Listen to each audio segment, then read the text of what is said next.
ስኬትህ የዘገየው በእውነት አቅም አጥተህ ነው ወይስ ምክንያቶች አስረውህ ነው? ብዙዎቻችን ቆመን የቀረነው ቤተሰቦች አልረዱኝም ወይም ደግሞ ያደጉበት አካባቢ አልተመቸኝም በሚል የወቀሳ ግድግዳዎች ተከበን ነው። ዛሬ ግን የምነግራችሁ ታሪክ ይህንን ግድግዳ የሚያፈርስ ነው። በተለይ ዛሬ የምሰጣችሁ ለህይወታችሁ ወሳኝ የቤት ስራ አለኝ። እሱን መስራት ከቻላችሁ እውነትም ለመለወጥ ቀርባችኋል ማለት ነው። ስለዚህ እስከ መጨረሻው ተከታተሉን። እንዲሁም ይህን ቪዲዮ አይታችሁ ከተመቻችሁ ሰብስክራይብ፣ ላይክ፣ ኮሜንት አድርጉ። ቤተሰቦቻችንም ሁኑ። አንድ ወጣት ከእኔና ካንተ የማይለይ በድህነት የተቆላ ቤተሰቦቹን መውቀስ የዕለት ተዕለት ተግባሩ ያደረገ ወጣት እንዴት አንድ ምስጢር ሲያውቅ ህይወቱ በሙሉ እንደተቀየረ እናያለን። ይህ ታሪክ የአንተም ታሪክ ሊሆን ይችላል። ዛሬ ወቀሳን አቁመህ ወደ ስኬት የምትወጣበትን መንገድ ደረጃ በደረጃ እንመለከታለን። የቁጭት ዘመን ዮናስ ይባላል። ያደገው በአዲስ አበባ ዳርቻ በሚገኝ ሰፈር ነው። አባቱ የቀን ሰራተኛ፣ እናቱ ደግሞ የሰው ልብስ አጣቢ ነበሩ። ዮናስ ትምህርት ቤት ሲሄድ የጓደኞቹ አዲስ ጫማና በኪሳቸው የያዙትን መክሰስ ሲያይ ውስጡ ይቃጠል ነበር። ለምንድን ነው እኔ ድሃ የሆንኩት? ለምንድን ነው አባቴ እንደ ሌሎቹ አባቶች የማይሆነው? የሚለው ጥያቄ በየቀኑ አእምሮውን ይበላው ነበር። ዩኒቨርሲቲ ገባና ሲመረቅ ተመርቆ ሲወጣ ስራ አጣ። ከዛም በቤተሰቦቹ በማማረር ለ2 ዓመት እቤት ተቀመጠ። ያኔ ወቀሳው ወደ ጥላቻ ተቀየረ። ቤተሰቦቹን ማየት እንኳን አይፈልግም ነበር። ከዛ ግን አንድ ነገር ተከሰተ። ሚስጥራዊው ሳጥን። አንድ ቀን አባቱ በድንገት ታሞ ወደ ሆስፒታል ተወሰደ። ዮናስ አባቱን ለማሳከም የሚሆነውን ብር ፍለጋ የአባቱን አሮጌ ሳጥን መፈተሽ ጀመረ። በሳጥኑ ግርጌ አንድ ያረጀ ፖስታ አገኘ። በውስጡም ብዙ ወረቀቶች ነበሩት። ዮናስ ወረቀቶቹን ሲያነብ ትንሽ ደነገጠ። እነዚያ ወረቀቶች የደም መለገሻ ወይም ደግሞ ብለድ ዶኔሽን ደረሰኞች ነበሩ። ዮናስ በጣም ደነገጠ። በደንብ አያቸው። ነገር ግን ወረቀቶቹ የሚያሳዩት ለበጎ አድራጎት ሳይሆን የአባቱ ለብዙ ዓመታት በየወሩ ደሙን እየሸጠ የሚያገኘው ጥቂት ብር ደረሰኞች ነበሩ።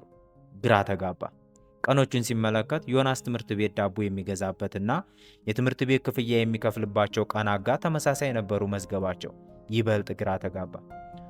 አባቱ ዮናስ እንዳይርበው ወይም ደግሞ እንዲማር ብሎ የገዛ ደሙን እየሸጠ ነበር ለካ የሚረዳው። ይህንን ሲያውቅ ድንጋጤው ወደ ሐዘን ተቀየረ። ከዛም የዛን ዕለት የዮናስ ለውጥ ጀመረ። ዮናስ በዛኑ ቅጽበት ሆስፒታል ሄደና አባቱን ተንበርክኮ ይቅርታ ጠየቀ። ያላደረጉልኝን ሳስብ ደማቸውን አፍሰው ያሳደጉኝን አላየሁም ነበር ብሎ አለቀሰ። ያ ቀን ለዮናስ አዲስ ልደት ነበር። ወቀሳው በምስጋናና በኃላፊነት ተተካ። ታሪክ ተቀየረ። የዮናስ የስኬት ደረጃዎች። ከቁጭት ወደ ድርጅት ባለቤትነት ደርሷል። ግን እንዴት ነው ጥያቄው። ዮናስ የአባቱ መስዋዕትነት ካወቀ በኋላ ለምን እንዲሆንኩ የሚለውን ጥያቄ እንዴት እቀይራለሁ ወይም ደግሞ እንዴት እለወጣለሁ በሚል ተካው። የዮናስ ስኬት በአንድ ጀንበር የመጣ ሳይሆን እነዚህን ከታይ የማስረዳችሁን 4 ደረጃዎች በትዕግስት ስለተከታተለ ነበረ። የመጀመሪያው ደረጃ የአስተሳሰብ ሽግግር ወይም ደግሞ ዘ ዲሲሽን ቼንጅ ነው።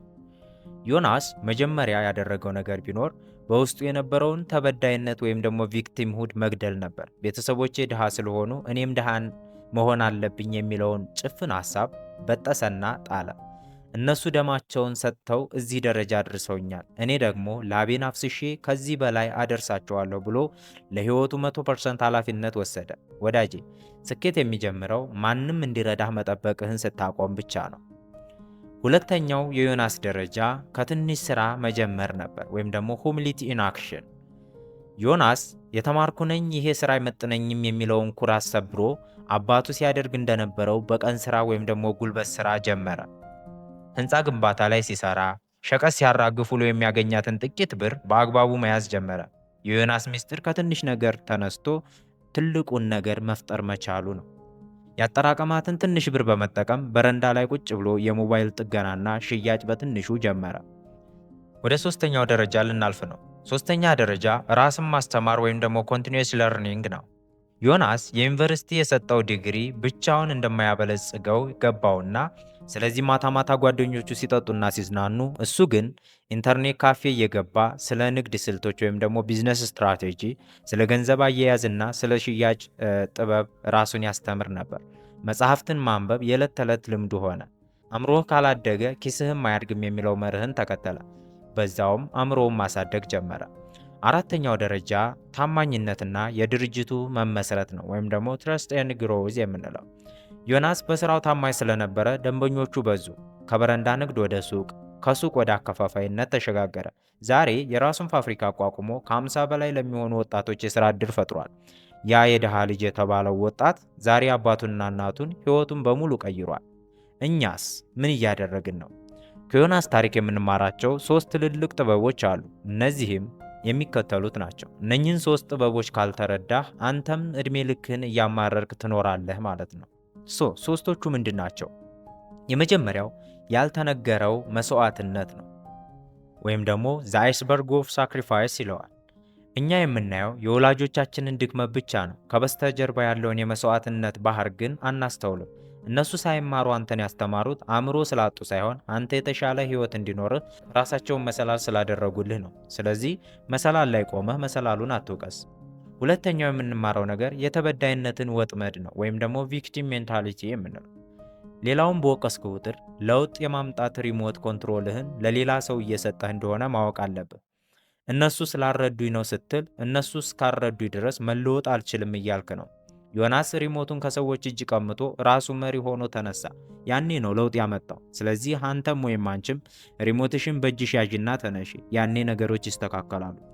ሶስተኛ የራስን አካባቢ መፍጠር ወይም ደግሞ ሜንታል ኢንቫይሮንመንት ክሪኤሽን የሚባለው ነው። አካባቢ ማለት የሰፈር ቆሻሻ ወይም ደግሞ የቤትህ ድህነት አይደለም። አካባቢ ማለት ወደ አእምሮ የምታስገባቸው መረጃዎች ናቸው። ዮናስ በአካሉ ጭቃ ሰፈር ውስጥ ቢሆንም በአእምሮ ግን ከታላላቅ ጸሐፊዎችና ባለሀብቶች ጋር ይውል ነበር። አእምሮህን ካደስከው አካላዊ አካባቢ መለወጡ የማይቀር ነው።